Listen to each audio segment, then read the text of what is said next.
I feel like such an idiot with all this.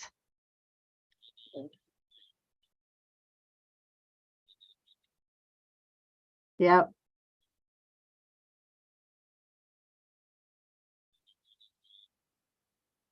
I feel like such an idiot with all this.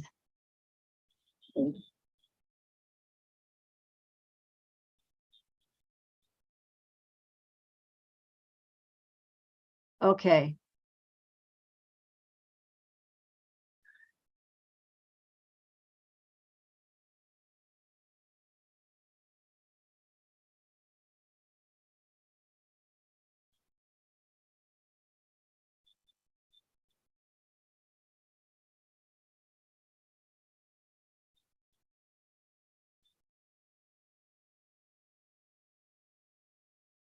Thank you, James. Good afternoon, everyone from Dunrovin Ranch, Lolo, Montana. We're having a second start here because this is a whole new technology, and I had to call James and have him hold my hand and take over my computer to get all of the various settings correct.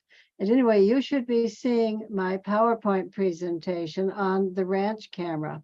If you're not seeing it, you need to refresh the ranch camera.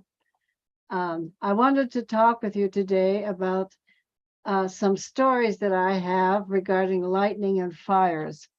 Montana is well known for both. Lightning generally causes fires, and of course, lightning is very much on my mind right now because on May 2nd, we experienced a direct hit on Dunrovin, which went through the ground and took out all of our equipment, our broadcasting equipment, our computers, our routers, everything. James did a list of all the equipment and how it had been impacted, and there were, I think, 57 different items on that list, pieces of equipment, between cameras and computers and surveillance stations and this whole network of equipment that's required to put all of this together, microphones, etc. And of course, we're completely delighted that somehow the Nest backup camera was spared. And so we're all able to watch that, which is just delightful. Although we can't do any pan, tilt, zooms, we can keep track of Swoop and Harriet and watch her from afar, a little bit farther back than where we were before. Now, what we're hoping, of course, is that our insurance company will come through. James has met with the adjusters and a special technician that came up from Denver to inspect the lightning damage. He deals with lightning almost exclusively. He's a PhD in electrical engineering, and he was up here one day and James was explaining everything, and they have to figure it out themselves. But James felt that what had happened was the lightning strike happened right kind of in front of the ranch camera pole, which is a center for a lot of the network equipment. So our hope is that we will get a settlement soon and we can begin to buy replacement equipment and install it during the time that the chicks are banded. That would give James an opportunity to go up to the nest while the birds are off the nest and the chicks are being banded to replace the camera. We did this once before, so we know that's possible. Hopefully that will all come together, and that will be by the end of June, right around the 4th of July. Everybody's missing all of the various camera views and the sound. It's interesting when you get accustomed to something, you take something away, you really feel that loss. I know I'm really kind of upset about not seeing the river all the time. I'm kind of worried about Mr. and Mrs. Kingfisher down there with the river flooding. I wish we had our camera so I could keep track of them. At any rate, while we are dealing with all of this, one of the things that I would like to do is use this time to kind of highlight some other aspects of the ranch. And that means today I'm going to talk about some of my experiences with lightning and with fires. I've had an interesting time in my life with both. And it starts really right after high school. Um, my first real professional job after high school was with the U.S. Forest Service at Highland Lookout. There's a picture of Highland Lookout there. There's the mountain that it's on. I'll use my pointer here to show the little knob, which is actually the lookout. And you can see that it's on a little bit of a knoll before the actual peak. Previously, the lookout had been on the peak, but it was completely blown up by lightning, and the Forest Service decided to move it down because the view shed from the lower location was no better than from the higher location, so they felt this was a place to put it. But you can see it's not really a tower. It's a two-story building, and that's because it was way above tree line. There were no trees that you had to get up above to see. And this basement, I called it the basement. It's not really a basement. It's the first story, was a cinder block edifice that contained a bunch of radio equipment. When I was up there, this was in the 1960s, 1966 and 1967. This was used as a radio relay station for all kinds of communications. This was before satellites, so there were a lot of antennas on mountains that were used to bounce signals to various networks. So I could actually hear electronic equipment changing and clicking underneath me. And of course, I had to have electricity up there to perform all this. So there was a transformer right outside of the lookout, a big electrical transformer. And I actually think that had an impact on what happened on my last day of my second year. At any rate, I went up there as a graduating senior from high school. I was 18, and I think the Forest Service gave me this job in the hopes that I would quit and flee. But the truth is, I had a very good memories of lightning from my childhood when I went to our cabin, the original Dunrovin in the Big Belt Mountains of Montana, experienced a lot of lightning, and my whole family would gather on this screened-in porch and watch the displays and listen to the thunder. So it gave me very happy childhood memories to be around lightning. I wasn't afraid of it at all. And so I ended up spending 2 summers up there. And here are a couple photos of me. It's interesting to look at yourself, 50 years ago. I can hardly relate to that young woman. I don't even recognize her. I'm sure that many of you experienced the same thing when you look at a picture of yourself when you were, 19 and 18 years old. Now, what I'm looking at in the right-hand picture is I'm looking through what's called an Osborne fire finder.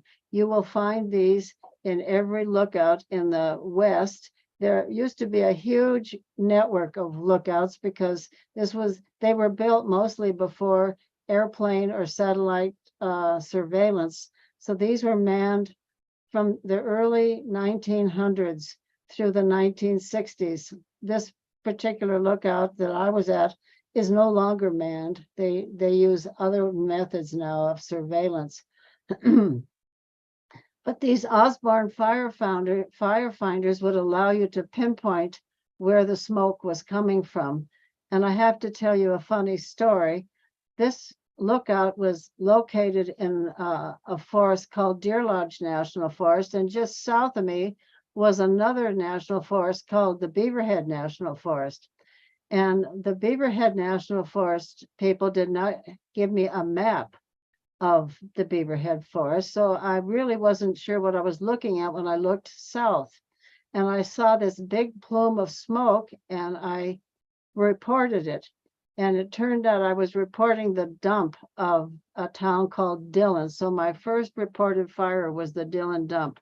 And of course, everybody was laughing at me. And this, was quite consternating to me because they didn't want a woman up there to begin with. They were uncertain of my abilities to do these things. So that didn't help at all. So the next day after I reported that fire, one of the guys from the Beaverhead National Forest came up and dropped off a map, and he said, here's the map. I don't want to hear from you again. They were quite disgusted with my discovering of the Dillon dump.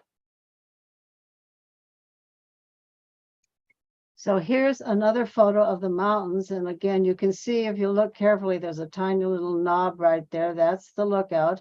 And this whole set of mountains is are called Highland Mountains. The tallest one is just over 10,000 feet high. Beautiful place. It has a lot of iron ore shale, and that's one of the reasons it attracts a lot of lightning. It was nationally known as a place where a lot of lightning discharged. Over here we have a closer picture of the quote unquote tower, and this is my family, my mother here, and my father, and my brother, and my dog, and my mother's brother and his family. My mother thought I was crazy for wanting to do this. She was half proud and half completely dismayed by my choice to do this. My dad was delighted, and in fact, the Forest Service asked me to paint this lookout. My dad came up to help me. He spent a week with me up there, and it was one of the best times I've ever had with my father. We decided to mix the paints instead of, going by what the Forest Service told us to do. We kind of had our own fun with all of the paint. We did a good job of the painting, but we just didn't go by the color scheme. And he complained about my cooking the whole time, I have to say. And, cooking at 9,000 plus feet is a whole different deal, particularly baking. So the fact that there was a woman lookout in Montana drew some attention, and a reporter did an article about me, and it ended up in newspapers all across the country, in fact, across the world. And interestingly enough, I got all kinds of letters from various people asking me strange things. Some of them were proposals of marriage. I was 18 years old, and guys as old as 62 were proposing marriage to me in the mail. But look at where the envelope was sent. This says, Miss Suzanne Goodman, Deer Lodge National Forest, Highland Lookout, Butte, Montana. And somehow the U.S. Postal Service got all these fan mail letters to me. There were hundreds of them from all over the place, from Panama, from France, from England. This was very astounding to me. I had never thought of anybody seeing somebody's picture in a newspaper and sending off a letter. This was a lesson to me about humanity. This particular letter I actually responded to. This was from a woman who had read about my job in the Democrat of Davenport, Iowa. And she was a landscape engineer, landscape architect, I guess, who wanted a job similar to mine and asked me how it was that I came to get this job. So I did respond to her and tell her how I got the job. You can see at the last line here, she says, by the way, I'm female too, sincerely, Pat. But I thought this was very interesting, that here's what was in the Chicago Sun-Times, and you can say, I'll read it to you. Girls take on fire watching jobs. The forest fire watcher is often pictured as a weather-beaten, rough and rugged man perched in a glass cage atop a lonely mountain peak. This watcher is in the National Forest of Montana, however, is anything but weather-beaten. She's Suzanne Goodman, a 19-year-old co-ed who is majoring in forestry at the University of Montana. Indeed, I did start my college career in forestry and ended up migrating to biomathematics. Okay, now because this was such an interesting area with respect to lightning, some of my duties involved working with two different projects related to lightning. The first one is really down here on the bottom here, was the U.S. Forest Service in the early 1960s, actually in the 1950s, had started a project called Project Skyfire, in which a certain select number of their lookouts across the nation, those that were strategically placed with respect to thunderstorms, and my lookout was one of those, had us counting the number of strikes and mapping each lightning strike that occurred within 20 miles of the lookout. My highest daily count was 1,329 strikes within 20 miles, and 14 of those were direct hits on the lookout. Interestingly enough, when during a really close thunderstorm, I would sit on my bed. My bed had glass insulators on the bottom, and my dog was a big Samoyed dog with really fluffy, long white hair. And you could tell when there was a lot of electricity in the air because both his fur and my hair would start to stand up. And the one place you did not want to be in the lookout when there was lightning about was between the Osborne firefinder and a little electric stove refrigerator combination that I had up there because I happened to have electricity. But the other project was started by the National National Oceanographic and Atmospheric Administration, and it was focused on ball lightning. Ball lightning is a very little understood phenomenon that is rarely witnessed, but it had been witnessed in the Highland Mountains near my lookout. So a scientist came up and he stayed in that cinder block first story of my tower for about a month. And he developed a web of wires that covered two sides of the mountain. It extended for well over a mile on both sides. And he had some equipment that could measure the amount of electricity in the atmosphere. So he had this piece of equipment that sounded like a Geiger counter. And as the electrical charge would build up, it would just scream. So you knew that lightning was going to flash. And he left that equipment with me when he went back. He was from Boulder, Colorado. He went back to Boulder, Colorado. And unfortunately, he went back right before some exciting things happened at the lookout. And we did see ball lightning, but not while he was there, which was sad for him. I'm going to give you this YouTube address. There's a great 20-minute presentation on lightning, including ball lightning.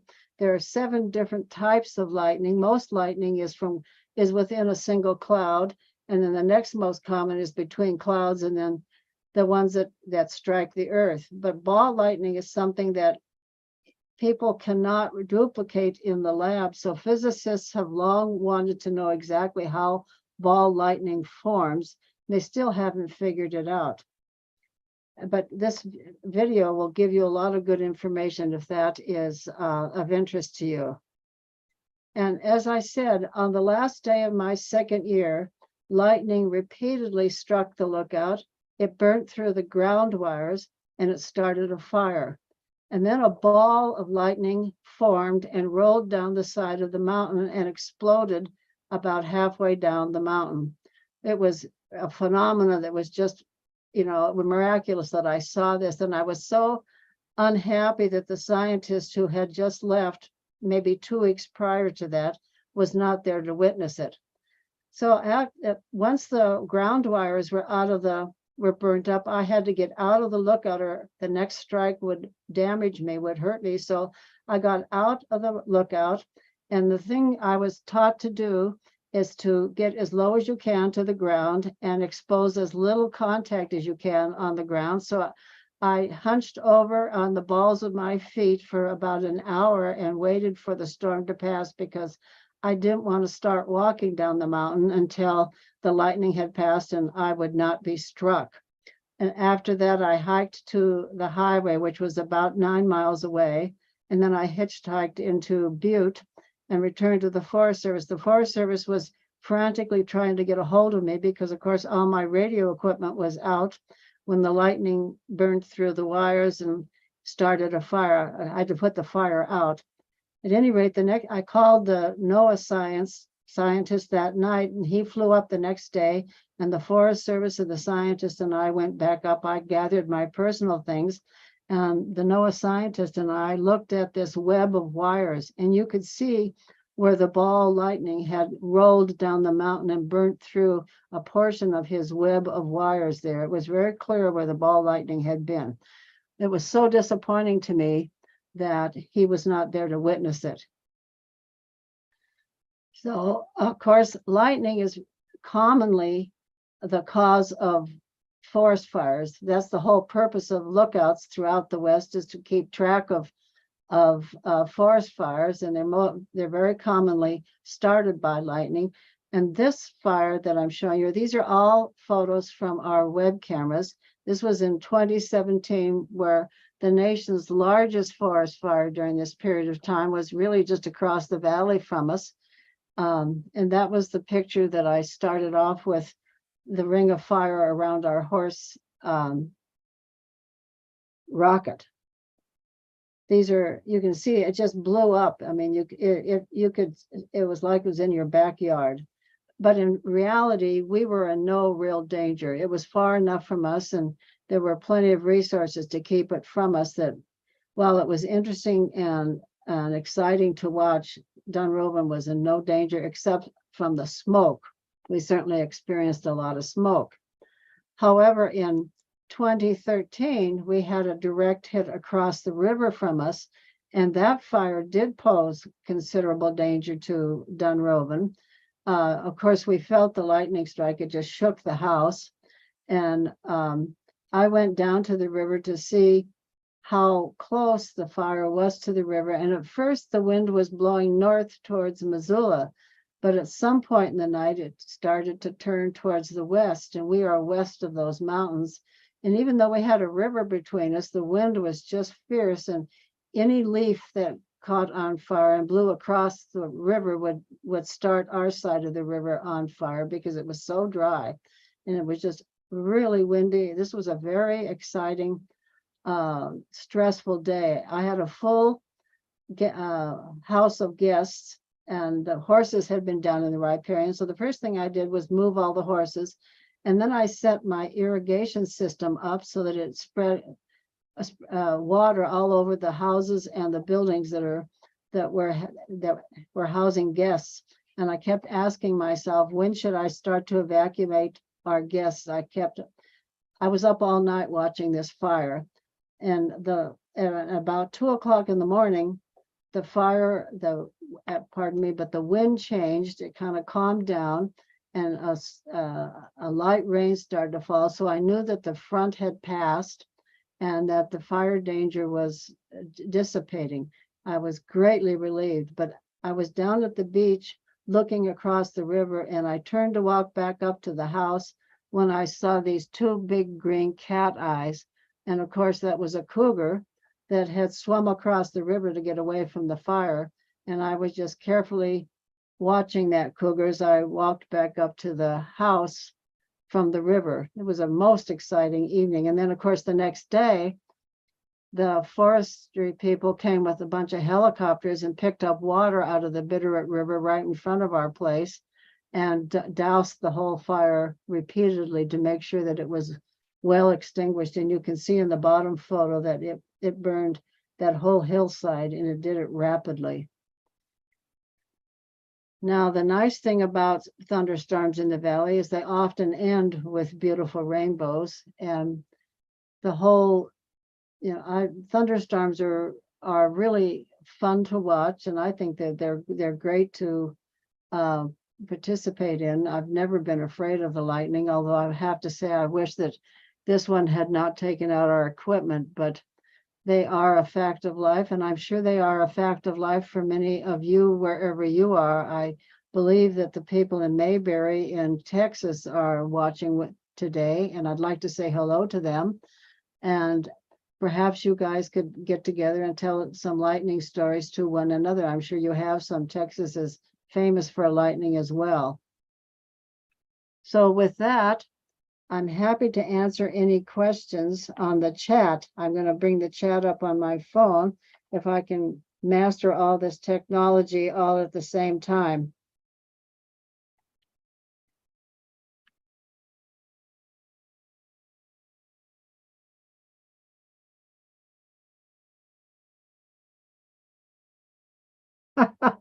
Oh, Celia, that's a great picture with the hair sticking straight out. Absolutely. Yes, Celia, you were one of the watchers during the 2013 fire. People stayed up all night with me because you could see it from the Nest web camera very clearly, the fire across the river. And I remember we had a guy in England. You remember him, Celia, I'm sure you do. I'm not sure what a granddad Rufus. He watched with us all night long as the fire raged across the river. It was really scary. I had several people just jump in their car and come out and help us. I remember Sally Sook came out, and not only the fire company came out, but all of the television news stations came out because I had a terrific view from my beach of the fire on the other side. They had a hard time putting the fire out that year because of its remoteness in terms of a road. Really the closest property was my property, and getting at it from the north from Missoula with any kind of fire trucks would have been almost impossible. But during the day, of course, they could use then the helicopters, and that's how they basically put it out. But I think if the wind had not changed, that fire would have jumped the river, and it would have been really a tragedy for Dunrovin.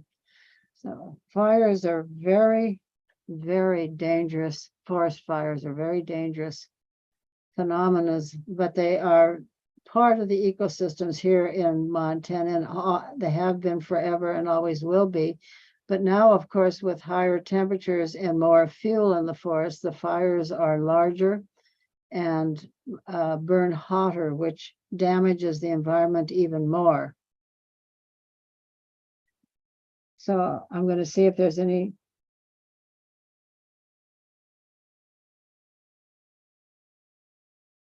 So the people in Texas said they just had a big thunderstorm yesterday. Are thunderstorms in Texas associated with hurricanes in the Gulf? Does that bring thunderstorms to your area as well? I think there's a lot of thunder, a lot of lightning activity associated with hurricanes. And my understanding is that the fronts of hurricanes are much like the fronts of big storms here, where you get a lot of lightning.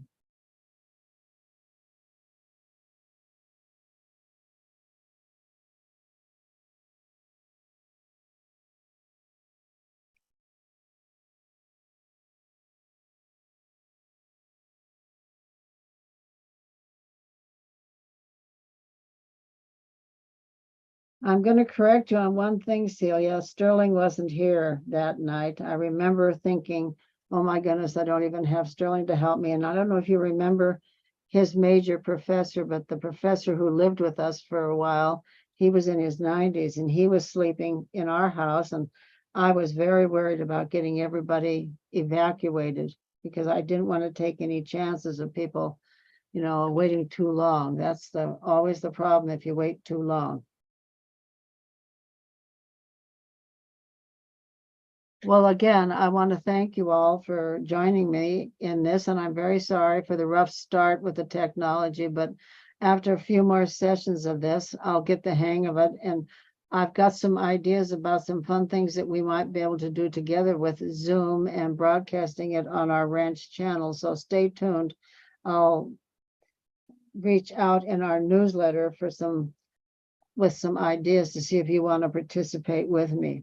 With that, I'm going to say goodbye and sign off. Thank you all for joining me. Greatly appreciate it. Have a good day and goodbye.